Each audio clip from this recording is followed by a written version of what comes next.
For today's mini vlog nga pala, tara't samahan nyo kami papuntang Pandan Antique. Sobrang aga nga pala namin umalis dito sa Kalibo dahil sobrang layo nga rin pala ng pupuntahan namin. Dahil medyo may kalayuan nga pala yung pupuntahan namin, kaya alas 5 pa nga lang pala ng umaga ay umalis na kami. Para maaga pa nga pala ay makarating na kami sa pupuntahan namin. Dito nga pala yung punta namin sa Rose Point Beach Resort. Tulad nga pala ng sabi ko kanina, ay dito nga pala yan matatagpuan sa Pandan Antique. Pagkarating nga pala namin dito sa Rose Point Beach Resort ay pumirma nga lang pala kami para sa attendance namin. Nung nakapasok na nga rin pala kami sa loob ay agad na nga rin pala kami pumila para sa agahan namin. Para meron nga rin pala kaming lakas sa mga gagawin namin mamaya. Nung natapos na nga rin pala kumain ng agahan ay agad na nga rin pala akong nag-video sa paligid nito.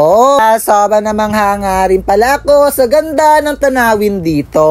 Kahit saan ka nga rin pala dito tumingin ay sobrang ganda talaga ng paligid. Pailog nga pala ito o dagat. Lalo pa nga pala itong gumanda dahil napapalibutan ng kabundukan. Kaya nga pala nandito kami ngayon sa Pandan Antique dahil nga pala gaganapin ang team building namin. Sobrang swerte nga pala namin dahil hindi nga pala lahat ng kumpanya ay nagkakaroon ng ganitong activity. Kaya sobrang swerte nga pala naming mga empleyado dahil nararanasan nga pala namin ito. Kaya maraming salamat nga po Madam Rolani Navarra at Family Navarra. Sa kumpanya nga pala rin namin na Navarra Food Product. Team Navarra, we are!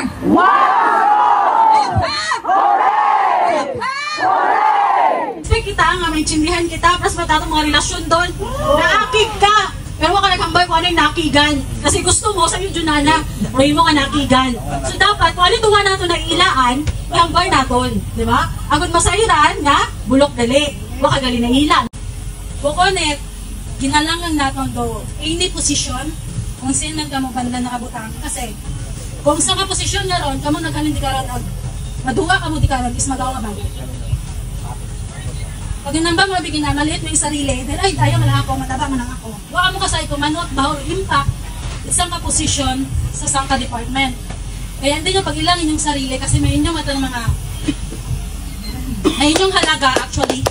Tandaan nyo talagang may halaga ka mo, basta wait lang, may halaga ka mo. Gusto man natin nga, aside sa aton, alaw mas nakakaskas na trabaho, ay, may kasunsang dagon, ay may aton man nga, gagiliba kita, no? Wala na ito na abot na aton nga, one nga, half day, kasi gusto ko nga ni Gonda, half day ang kita, half day ang activity, para, do half day ay, nang parang ano, team building, outing.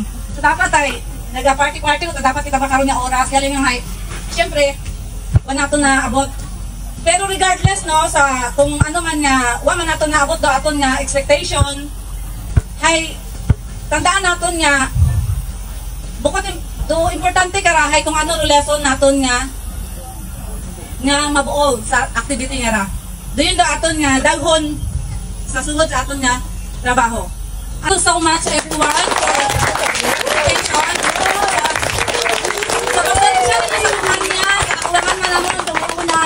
Salamat dahil iya gihapon ka mo tanan. May mga bago nga nagdugang, may nadugang man, pero gilo gihapon, iya gihapon do pamilya Navarra. And lastly, syempre dayang nga mga activity naton, ay hindi ramadayon, kumuha do hugod. Ano pasensya? So, expertise. It aton nga HR manager, Ma'am Rona Halukon.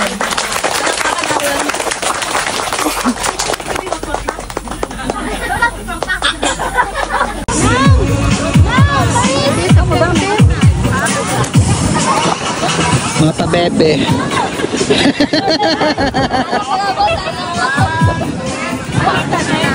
Sa lahat nga po pala ng nanood ng mini vlog ko para sa team building namin ay maraming salamat po. Kaya dito na lang muna. Paalam!